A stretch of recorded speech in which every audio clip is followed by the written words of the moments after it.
it's really, really noisy. Hello, good afternoon, people of the Book of Face. I've got a really amazing fidget. How cool is that? It's so stimmy, but it's also quite noisy, so I might need to put it on the table. Good morning, I said. I think it's good afternoon. So I've grabbed Kate in between therapy sessions, which is why she maybe looks a little bit like, no offense.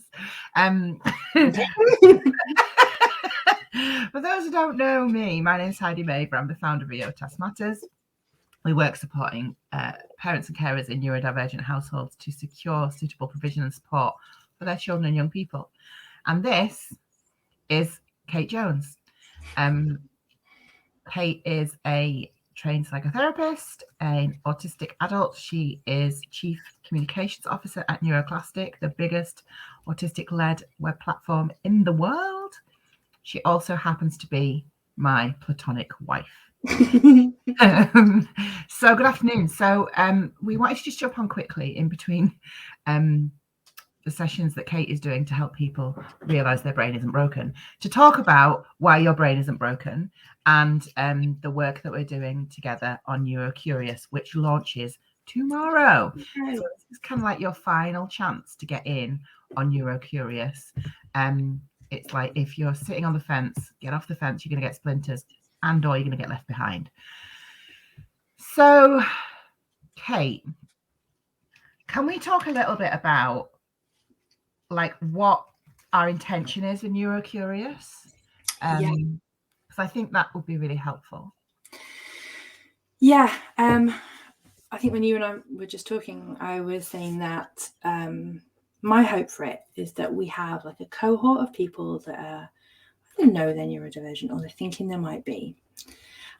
And we can provide a space in which they get to hear the things that they've always deserved to hear, and have affirmed and validated, but probably never have. So when we were putting this syllabus that we've put together, is that the word? I don't know. But we've been really intentional about it. We've attended to sensory communication, relationships, masking, executive function, language, but all of those not just as educational things, which they will be. They're delivered by incredible neurodivergent professionals and advocates who are doing the best of what gets done. But it's mostly like my hope was that people would feel seen and heard. Like, it's not therapy, but my hope is that people feel like what they've got from this is something really deeply therapeutic and validating. That really, like, people deserve to hear that they're not bad communicators, they're neurodivergent communicators, and have everything that means affirmed, and to see it played out in front of them, to see other people like them communicating in ways that make sense to them and don't make them feel like they're on the outside. You deserve to be in the presence of people who feel intensely, and that's not a weakness or too much or not enough of anything, that it's all right to do big mood. I mean, there's nothing more neurodivergent than big mood, right? Right. She says, hopefully. So yeah, and the radical compassion, self-compassion stuff, I'm super excited about Asiatu and what they're going to bring. But yeah, it's a learning space, but I also want it to be a place where people feel like deeply held and important and cared for. Yeah. It's really tough to be a parent that's fighting for all these things for your kids when you've had none of it yourself. No one's ever given it to you. There's an element, isn't there, of we were talking about this when we were talking about to Asiatu the other day. Asiatu is going to come and deliver. If you want to follow Asiatu on Instagram, go and find them. It's Asiatu Coach. .coach, I think. .coach. .coach. Yeah. And it's ASIATU, Asiatu. And they're like, we were talking to them about it yesterday. And they're session going to run for us on radical self-compassion. But we were talking, weren't we, about they were saying one of the things that they, and this was what we wanted to do with Neurocurious, one of the things that they have noticed and observed in spaces where parents are being supported is that there's conversations about your experience as a parent, and there's conversations about your children's experiences. There aren't a lot of conversations about your family experience, and there aren't a lot of conversations about when you're uncovering how difficult the world is for your child, the impact that that has on you when you are remembering the support that you didn't have when you were a child. And starting to feel wobbly because now all the things that you've kind of pushed to one side are flooding in, and you're like, oh, everything feels a bit destabilized right now. And that isn't something that anyone should have to do alone. It's a big thing, like that reorganizing, refiling, recategorizing all your experiences, and being able to do that without, or not without anger or fear or pain, or because those things are valid, but being able to do it and not get stuck in those feelings, because what you're trying to do is process and move through it so that you can show up in the way that is healthiest for you and your family. Yeah, and when we're talking about trauma, and trauma little t is like the kind of time and time again feeling of not being enough, not good enough, being invalidated. One of the things that makes trauma so difficult and challenging is that you're often on your own in it, and the difference between a very difficult experience that you come through and you feel like you're okay coming through, and a very difficult experience that really traumatized you is whether you were accompanied in that time. Were you on your own? And so many of us have been on our own in horrendous times. I just really deeply wanted to be able to deliver something with you so that I'm not alone, for the people who are just kind of exploring who they are and coming to terms with not having had their needs met whilst meeting the needs of their kid to make sure that they don't repeat that experience. I think one of the things we talked about, wasn't it, and we're going to talk about in the first session, is there's lots of conversations about creating safe spaces. Mm-hmm. We were talking to Asiatu about this last night in a private conversation that you didn't get to see, but it was amazing, and I wish we'd recorded it because they're so freaking wise. Anyway, the best bit was when they were shouting, "It's your fucking brain! Your whole fucking brain!" You're going to love them when you get to see them. One of the things that we were talking about is it is actually impossible to make a space safe for everybody, even your own home.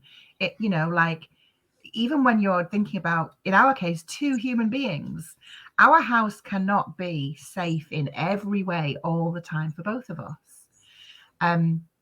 But it can be a place where we can be brave and be ourselves. Safe enough.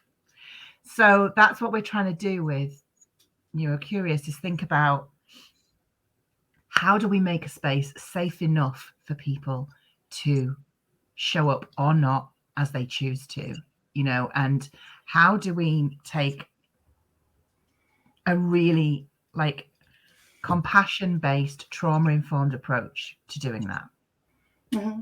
That's the thing that we're really keen on, isn't it? Go on, sorry. Yeah, but and also know that this is going to be a space where we ask ourselves tough questions, and the community holds us while we answer them for ourselves. That's the brave bit. It's not that we're going to be doing mean things. It's that it's a courageous space to be in, I think, to show up in this way. I kind of think when you're a kid and you go on something like, I don't know if people have had this experience, but like a cub camp or a music camp or a whatever it might be, like a holiday experience or a residential or something, when you're with other people, other kids like you, and you get to really kind of be yourself, and you're kind of learning about yourself and your identity and other people's identity, and there's lots of that. But theoretically, yes. When you're privileged as fuck and your mum and dad send you on canoeing holidays every year so that they could go to Italy. You know when that happened?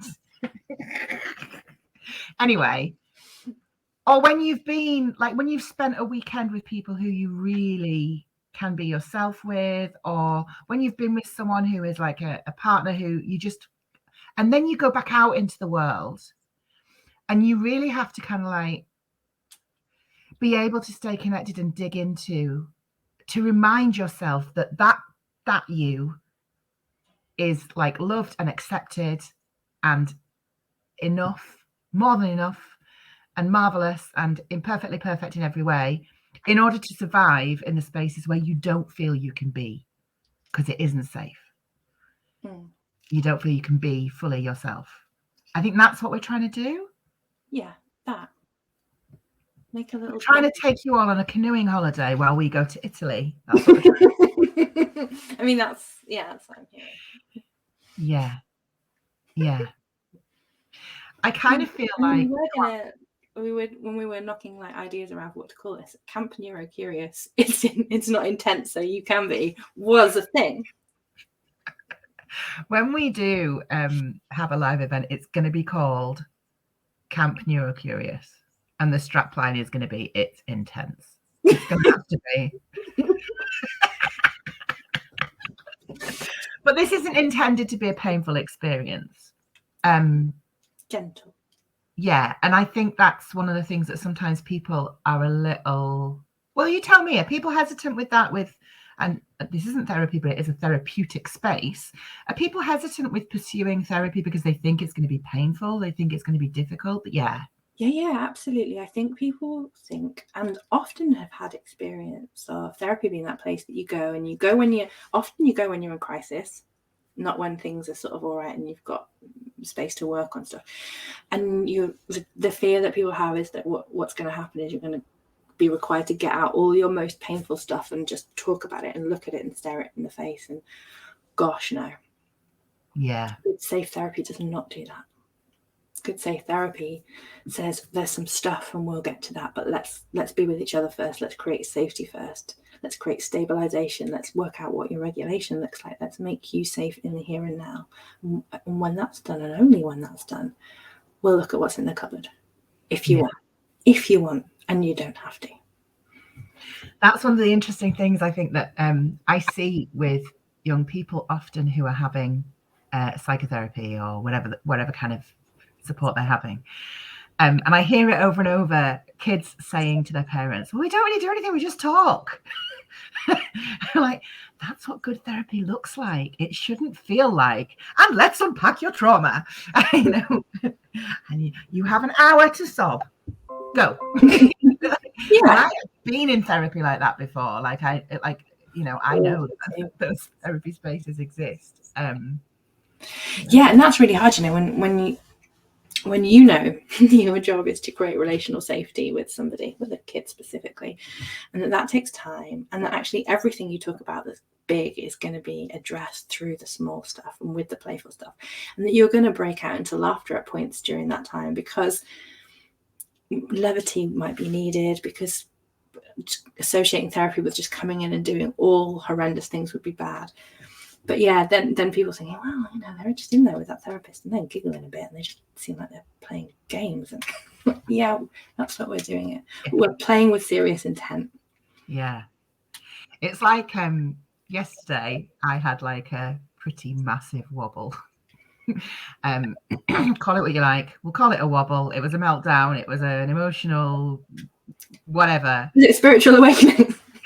Yeah. And I said to you, didn't I feel silly. This is not a big thing. And you were like, but it's always the little things that have the big feelings. Like, because there's so much, it's like a root of a tooth, isn't it? You're like, and like the root is like, and that's what I don't finish sentences. Bearing. Yeah. The big things are the little things. Little things are the big things, something like that. Yeah. But I think that's what's really important, is that when you're in a community with people who are all bringing that, and in whatever way that looks or feels for them, and it's different for everyone, like Paula's saying, I think people are scared of what it might uncover. They're scared of their own feelings because they've been raised in environments where emotions were not allowed, accepted or validated. And I think we are often, as neurodivergent people or as adults who are questioning our neurodivergence, we're so frightened of our feelings because we have big feelings, and because our feelings have been a source of more pain and alienation and shame, like being shamed for having big feelings, and equally on the other end of the spectrum, being shamed for not feeling the way that other people expect us to. Yeah, and I think the fear is that we'll have those big feelings if we open that box up. But I guess what I think about that is that we're already having them, we're just having them alone, and that's so much worse. Yeah. And look at you eat them. You're like, oh, feelings. I'm just gonna just eat my feelings. Yeah. You know what? It's very tasty. It's skyr. Oh, do you know what? Raspberries and blueberries and granola. Nothing tastes as good as sadness. Nom, nom, nom, nom, nom, nom, nom. But you know what else as well is that I think, and this is really common, I think, for anyone who's been through any kind of mental health experience, especially if there's been a professional involved, is that it can be frightening if you have been in a place where you have gone to dark places and you start to have feelings and you haven't ever been able to have those feelings validated. So you've either avoided them or done them alone. You are frightened, I think, of going back to that place. You are frightened that it will spiral. And we do know, don't we, that one of the main mitigating factors for people when they're experiencing significant mental health challenges is if they can be around and be with other people who will hold space for them to just feel things if they need to. Yeah. And if that's you, though, and you were in Neurocurious, there would be no expectation for you to share loads and loads of personal information. You don't have to do that at all. You can just be. You can show up and say nothing and just be in the community. You can not watch anything live. You can, like, whatever way that feels good to you to show up and be part of it. We want you to know that that's okay. Like, come if you want to and be who you are in that space. And also don't come if you don't want to. Like, as much as we're saying, come on, like you are the expert in you and do your thing. But don't not come because you think your feelings are too big. Yes. Or too much, or not enough, or not the right kind of neurodivergent, or whatever. Or don't come because you think you might be a fake autistic. Definitely come if you think you might be a fake autistic. Yeah, that's our area. That we've lived experience of that. Come on, imposters. Yeah. So yeah, you are allowed to come in whatever way you want to come. You are allowed to come and be with us. This is like, we're kind of thinking of it as a once a week. We have got content planned out. We've got 12 weeks of banging content for you with some incredible guests. And we know that even if you just came for that bit, you'd get tons out of it, especially if you're someone whose love language is knowledge. Like, you need to be on this call. My God, we're going to knowledge the fuck out of you. And we're also thinking of it as we're going to show up every week, and some weeks twice a week because we've got extra bonus sessions and things. But we're going to show up every week and we're going to be. And if you want to show up and be with us, awesome. And if you want to watch us be afterwards, also awesome. And if you want to pretend that you are going to get round to it and you never get round to it, again, totally valid. Like, we've all been there. We've all signed up for stuff and then be like, oh my God, I've got loads of catching up to do. And yeah, doesn't matter. Dip in and out. You know, we know there'll be people who will come for every single moment that we deliver, polarize. And we also know there are people for whom that isn't a work and it isn't possible. And what we've done is we've made an online library so that all the content will be there for you forever until you, I don't know, forget what your name is and can't log in, or whatever. I'm not wishing that on you, but yeah. I'm not doing a minute to do the job. I know you're going to. She's got another person to fix. No, I haven't.